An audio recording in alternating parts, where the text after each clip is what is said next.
ખેડૂત મિત્ર, તમારા ખેતરમાં રોજ બૂંડ આવે છે એટલે તમે તમારા ખેતરમાં ઝટકા મશીન લગાવો છો, પણ જ્યારે આ ઝટકા મશીનનું ફેન્સિંગ કરો છો ત્યારે વાયર કઈ ટાઈપનો યુઝ કરવો આજે હું તમને એની માહિતી આપીશ. માર્કેટમાં જો ટાટાનો નેનો વાયર આવે, સારી કંપનીનો વાયર લેશો તો કટાવાનો ને પ્રોબ્લેમ નહીં રહે, તો તમે એ વાયર પણ વાપરી શકો છો. લોકલ વાયર લેશો તો 6 મહિનામાં તમારે કટાઈ જવાનો પ્રોબ્લેમ રહેશે. હવે ક્લચ વાયર તમે યુઝ કરી શકો છો. ક્લચ વાયર છે પાતળા 12 તારનો બનેલો હોય ખેડૂત મિત્રો, એટલે મજબૂતાઈમાં સારામાં સારો તમને ક્લચ વાયર પડશે. પણ જો તમે લોકલ કંપનીનો આ ક્લચ વાયર તમે તમારા ખેતરમાં લગાવશો તો ક્લચ વાયર પણ 6 મહિના અથવા 1 વર્ષમાં કટાઈ જશે.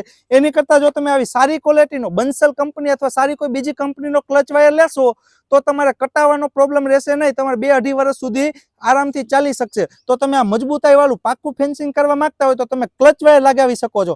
અને જો ખેડૂત મિત્ર તમારે એવી વસ્તુ જોઈ છે કે જેને 4-5 વર્ષ સુધી કાંઈ ન થાય તો અમે તમારા માટે લઈને આવ્યા છે મોનોફિલામેન્ટ વાળી ઝટકાની દોરી, કે જે પાતળા 6 મોનોફિલામેન્ટ અને SS 304 એવા 3 વાયરથી બનેલી છે. આને ક્યારેય કાટ નથી લાગતો અને 1 કિલોમાં 650 ફૂટ નીકળે છે.